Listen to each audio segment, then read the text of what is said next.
Hey guys, it's Manraj. Here's what learned from reading Think Again by Adam Grant. This isn't a promotional video. I was gifted this book at Christmas by my manager and it had a profound effect on my metacognitive ability, which is basically just a fancy term for thinking about thinking. I won't go into every single detail, but I hope you find this information valuable. So, number one, stop being a preacher, prosecutor, or politician. Grant breaks down how we think into three modes. A preacher, so this is where you get defensive when your beliefs are challenged as if they were gospel. A prosecutor, where you're trying to tear down someone else's arguments to prove that you're right. And a politician, saying whatever you get approval from whoever you're talking to, or saying whatever gets you approval from whoever you're talking to. So, for example, that might be at work or something when you're unsure and you're just saying what people think they want to hear. So instead, Grant offers a fourth role, a scientist. Form a hypothesis, test it, and if the evidence shows you're wrong, great. You now know that that doesn't work, so you can learn from your experiment. This is often referred to as fast failure. I see Alex Hormozy talk about this a lot, and it's akin to the idea of failure not being real. It's simply the act of doing something, learning from it, and pivoting, not about being successful or failing in it. Secondly, being wrong is actually good for you. So this was the biggest mind shift reading this. Grant talks about confident humility, which is basically being secure enough in who you are so you can question what you think without feeling like your identity is under attack. Your opinions aren't actually you. Changing your mind doesn't make you weak, it makes you adaptable. So our beliefs are tied to our worldview because we learn our beliefs from experience. So learning that something you thought was always true might not always be is scary and uncertain, which is why we fall into those roles mentioned before. Embracing uncertainty and being willing to be wrong is honorable in the face of progress, but it is hard to do.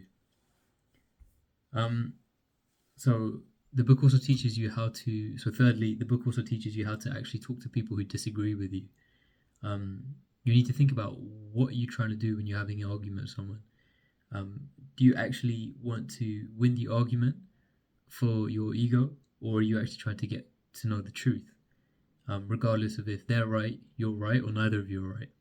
Um, Grant suggests finding common ground and asking genuine questions, not gotcha questions trying to trap the other person based on something they said, but prioritizing curiosity for both of you. And also talking about motivational interviewing if you're trying to get someone to actually change their mind about a certain topic. Ask them questions that fit with their belief system or their frameworks that could offer alternative points of view. Um, in a world where information changes daily, your ability to adapt your thinking matters more than what you currently know. So the people who succeed aren't the ones who never change their minds, regardless of how smart you are. They're the ones who really get good at updating their understanding when new evidence comes in. Grant talks about Nobel Prize winners finding things that already exist that haven't been discovered yet, which is basically due to the fact that the current way that we see things might not always be right. This book was particularly interesting because it was at the time I was exploring or doing a lot of introspection, and I came across this concept of samskaric digestion, which is the idea that all your beliefs are learned from experiences, or most of your beliefs are learned from experiences.